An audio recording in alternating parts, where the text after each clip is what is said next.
Gun crime is of increasing concern to our communities, to police and to the government. This government is committed to stopping violence and the impact of violent gun crime in our communities. So I'm pleased to announce today our intention to introduce firearms prohibition orders. These will help ensure New Zealanders are safer as they go about their daily lives and business. Firearms prohibition orders will protect the public from harm by preventing certain high-risk people from accessing, being around or using firearms. Breaching the conditions of a firearms prohibition order will be a criminal offence. Firearms prohibition orders will be imposed by the courts following conviction for qualifying offences, where the court considers an order to be appropriate. We're taking this approach to provide a layer of judicial oversight and ensure that those who have serious criminal convictions and are returning to the community have additional safeguards, that of being subject to a firearms prohibition order. Qualifying offences for a firearms prohibition order will include serious violence, serious firearms offending, participating in organised criminal groups or terrorism offences. This government is very clear that gangs and other violent criminals cannot continue to threaten, intimidate and exploit our communities.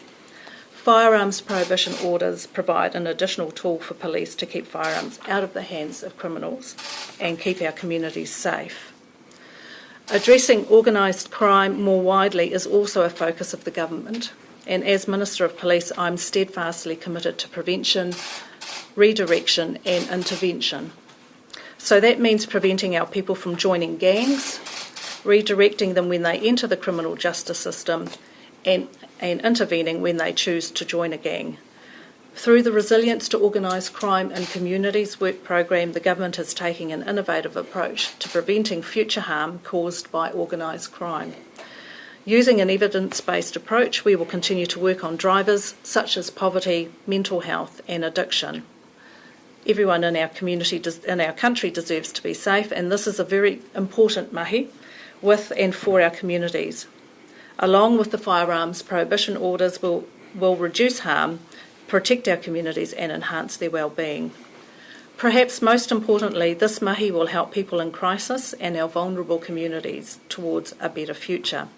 Thank you. I'll now hand over to Minister Whāwhoi to talk about the second part of today's announcement. Kia ora, thank you, Poto. Ngā mihi. This morning I am also announcing that the Government will make changes to the Criminal Proceeds Recovery Act, and this will create new powers enabling the seizure and forfeiture of property of those involved in and associated with organised crime if police believe it's unlikely that legitimate income would be sufficient to purchase it. We have to do everything we can to ensure that crime does not pay. This new power will prevent those involved in organised crime from profiting at the expense of vulnerable New Zealanders.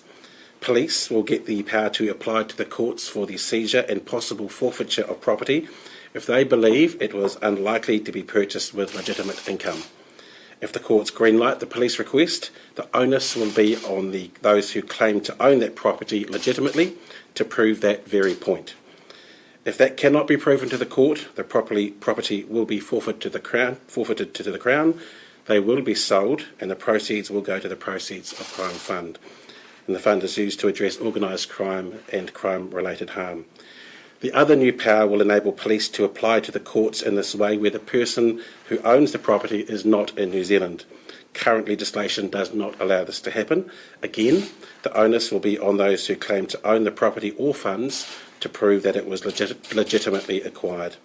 We are advised that police investigations are currently hindered by the limitations of the current law in that respect, and we believe that these measures will hit organised crime where it hurts, which is their illegal profits. And I plan to introduce a bill to make these changes by the end of the year. Happy to answer any questions. Minister Williams, how many people, I think the NATS FPOs were going to capture about 600 people, how many people would qualify under these border FPOs? Because of the qualifying offences that we expect about 1,000 FPOs to be issued a year by the courts. And can you explain how your FPOs differ from national FPOs? Yes, they go much wider than the Members' Bill does.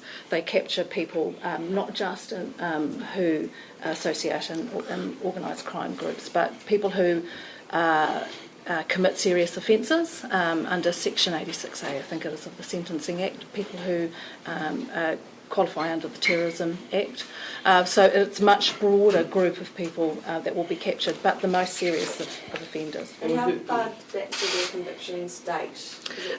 It will be as somebody goes through the court, if they are charged with an offence under the which is captured by the FPO, one of the serious offences, then they will the judge can at that stage decide to impose a firearms prohibition. A retrospective thing, which is kind of going. No, that's not my So understanding. the police commissioner won't have the power to apply an FPO to a gang member if he sees fit? They will have to qualify under what the qualifying Someone has to offences. specifically commit a crime. They're not, Absolutely. An FPO can't be applied to someone who's perceived as a gang If you are unable to, so you have to commit a crime. You have to be going through a court process. If you qualify under the qualifying the conditions of an FPO, which are, serious offences, you wouldn't normally qualify for a firearms licence if you were subject to an FPO as well. So in a sense it's narrower than the Nationals Bill, right? Because the Nationals Bill allowed police to apply those FPOs outside of the court process. But no, you have to actually be a serious offender and going through a court process. What Nationals Bill did was only apply to gang members. So it's narrower in terms of... Because I think you considered a few different things, didn't you, like 5 years, 10 years and 15 years dating back. Why didn't you go for one of those options? We're looking at people going through the current court process to be able to qualify under those conditions that I've already set out. Why did you determine that was the setting you wanted? Because that's the setting we wanted. I will say this is where our policy has landed. We've yet to go through the robust process through Select Committee as well. So some of those elements may yet be tested in that environment. What advice have you had about the impact that FPOs could have on Māori? We haven't had specific information with that regard, but what we're dealing with is the most serious. We're dealing with the most serious offenders in this regard. It's not an issue of that you raise. What it is about is dealing with the most serious offenders who would do us harm in terms of their... Except in the police consultation document, it does talk about the potential for disproportionate impact on Māori. So did you take that into consideration? The policy setting is to deal with the most serious offenders, and that is what the FPO that we are proposing is designed to do. What we will look at is having a very robust process going forward through the Select Committee, and those issues will be teased out at that point. What about the ability for people to be able to visit family and things, so that you're taking that into account? Yes, that's part of the issue. So someone who is subject to an FPO will not be able to associate and visit someone who has firearms that are not secured. They also will not be able to attend things like gun clubs and firearms dealers. However, they will be able to continue to associate with whānau and friends as long as those people who have firearms have licences and have secured them. But they will not be able to, for example, go with family to go hunting, for example, where firearms are being used. Given the disproportionate representation of Māori in police statistics and the allegations of systemic racism, shouldn't you be taking into account the impact on Māori when you're drafting legislation? What we're considering here is the most serious of offenders, and I've already given the list of the qualifying conditions for that. Can you explain the different threshold in the Criminal Proceeds Act? I mean, police already have seemingly considerable powers to obtain assets from alleged organised crime groups. Yes, but the current regime has to draw a link between specific criminal activity and property or an asset. The new proposal here is that if police believe that someone is involved in organised crime and that they have property or own property that they believe that their legitimate income wouldn't be able to purchase, then if the court agrees with that, the onus then goes on those who believe they might legitimately own that to prove that it has come from legitimate sources. So they don't need to be charged with a crime, they don't need to be before courts for any other matter, they could simply... No, if they are associated with organised crime and the police believe that their property couldn't be obtained by legitimate sources of income, then they have the ability to go to the court to test that, and again the onus of proof will be on those who would profess that it is legitimately Are claimed. you increasingly seeing, Minister Papua, are we increasingly seeing gang members driving around in flashy cars and holding flashy assets? I think there's evidence of that, and that's why we're making some of the changes. Another reason for the changes is that because of the current structure of the legislation, we are finding that gang leadership are structuring their affairs to remove themselves from the crime, but benefiting from the crime. So in order to make sure that we reduce that, and also, I think, take away an option for recruitment for gangs, because this is another way that they are recruiting young members to gangs. If the police can go to court and argue the case that someone who is associated with a gang could not have legitimately acquired the property or an asset, then the onus of proof is on those to prove that they legitimately acquire those assets. Can you talk a bit more about that kind of recruitment aspect, because we're hearing anecdotally, aren't we, about Mercedes rocking up to prisons and things, picking up people with It's not just cars and expensive items. It can be things that young people might find attractive that they are being given in order to do some of the work at a lower level. Like what? Oh, I think it's clothes, shoes, etc. that young people would find attractive to be given if they're undertaking kind of low-level activity for leadership. This will be able to be dealt with both at the leadership end and also, I think, as a deterrent to recruitment. So someone's handing over a whole lot of Air Jordans that would raise suspicion. That's the kind of thing that we have certainly seen evidence of. So you're flipping the onus of proof here, right? I mean, Yes. So it's no longer innocent until proven guilty if you own a considerable amount of assets. Well, the onus will be on those who will claim that they have legitimately purchased this property to prove that. And if they can't, then the court will have to say that the property is tainted. You're saying basically you're guilty from the outset. Tell us that you're not. No, the offence will be that you cannot legitimately prove that the property was sourced from legitimate income. And this is a civil matter, not a criminal matter? It'll be a civil matter. Mr. Williams, you said you wanted to prevent people from getting into gangs. How are you going to do that? We want to take every opportunity to ensure that our young people don't get into gangs in the first place. There is a piece of work which we are working on at the moment, which Cabinet is yet to make some decisions on, which we will be talking to you a little bit later about at some point, which hopefully will fill out the package a little bit more for you. If things like deprivation and poverty disproportionately affect Māori, what's going to be done to sort that out to prevent people from going into gangs? And obviously we need to work much more in partnership with iwi and our communities to address those issues, and that'll be part of the discussion that we have going forward. Are gangs a Māori problem? The gangs are a problem for all of our community. They're a whānau problem, and we all want to do as much as we can to keep our young people out of gangs. Going back to that police consultation document, it did say that Māori are more likely to be slapped with FPOs. Can you be sure that Māori aren't disproportionately going to be impacted by?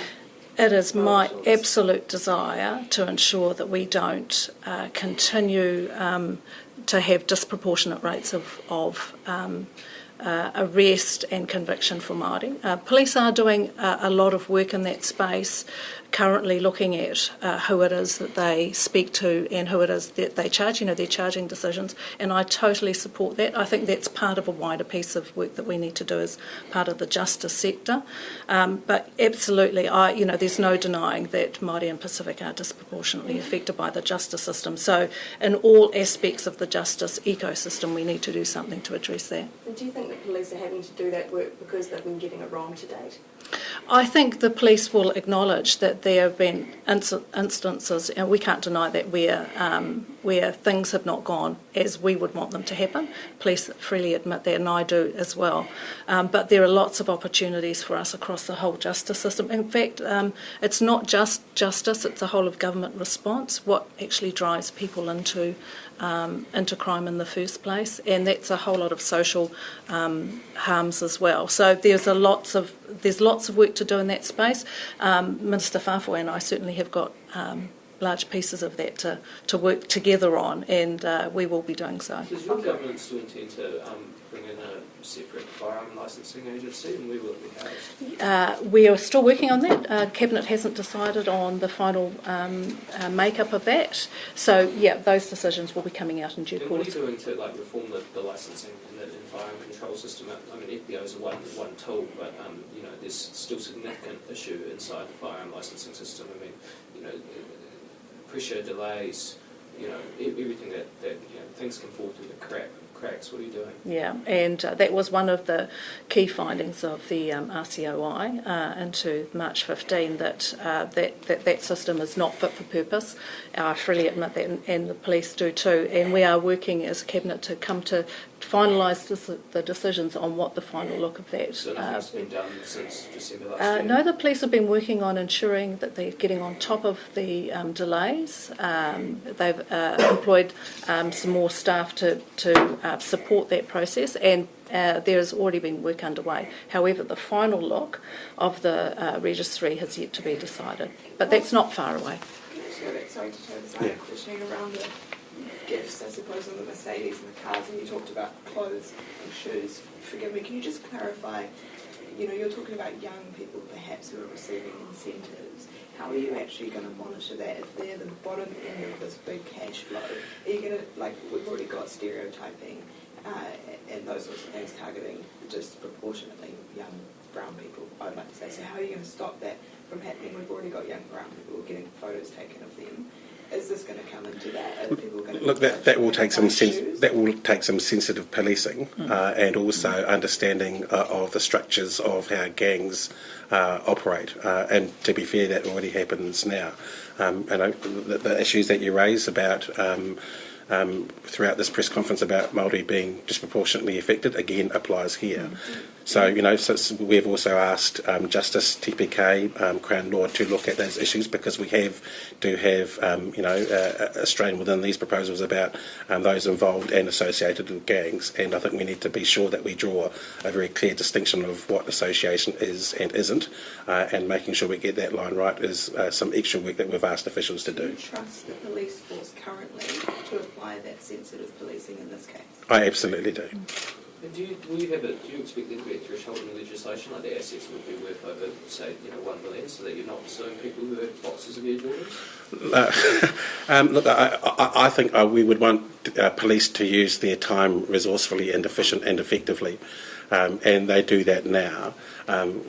What the constraint for them is that it's extremely resource intensive to try and prove that the property is gained by illegitimate purposes under current settings. So they will make some of those decisions about whether or not it's worth pursuing issues. Have they given you sort of like a laundry list? Like, look, if you give us this legislation, we'll be able to give you X million, or we'll be able to obtain X million. No, this is a manifesto commitment that the Labour Party made at the last election, and we're fulfilling that promise. Do you have any idea of the kind of money that you could... So the officials have told us that they forecast that this will bring in potentially another $25 million per annum to the Proceeds of Crime Fund, which is not insignificant. Again, that is an initial forecast. Once we get the law into place, and depending on how effective the police are at bringing these issues to court, we would hope that would make a significant dent in the income of organised crime. Mr Williams, on Operation Tauwhiro, is that just the usual busts but dressed up under a new heading? Absolutely not. This is where gang crime is elevated. The police are directing resources and effort to ensure that we disrupt that heightened gang activity. And that's what Operation Tauwhiro has been designed to do, to dampen down those hot spots as they have appeared. What happens after that is the important piece. The police have relationships with gangs and are talking to them all the time and are wanting to disrupt it when it gets hugely elevated. But what we have to do is the piece that comes with ensuring that we keep people out of gangs in the first place. And then when they are in gangs, that there are opportunities for us to intervene to help them get out of that process as well. So is there actually additional resource and funding for operational Tauwhiro? Tauwhiro is direct and targeted and much more clinical operation towards that gang activity that's elevated. Is there additional funding or resource specifically for Operation Turbulence? No, it's an operation. It's an operation as police do operations. So it's just a usual bust dressed up under a new. However, it has actually been very effective already in the last 8 weeks or so, and I've already commented quite a bit about the amount that has, the guns that have been seized, the arrests that have been made. When we're in a period where, at this stage, and it happens from time to time, where gang activity is heightened, and this is a response that the police are saying needs to happen.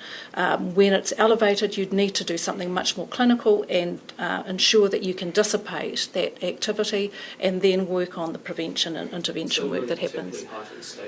I don't think anybody would not characterise some of the events that have been happening over recent weeks and months as not elevated. Do you expect that 501 deportees will be captured by these respective changes?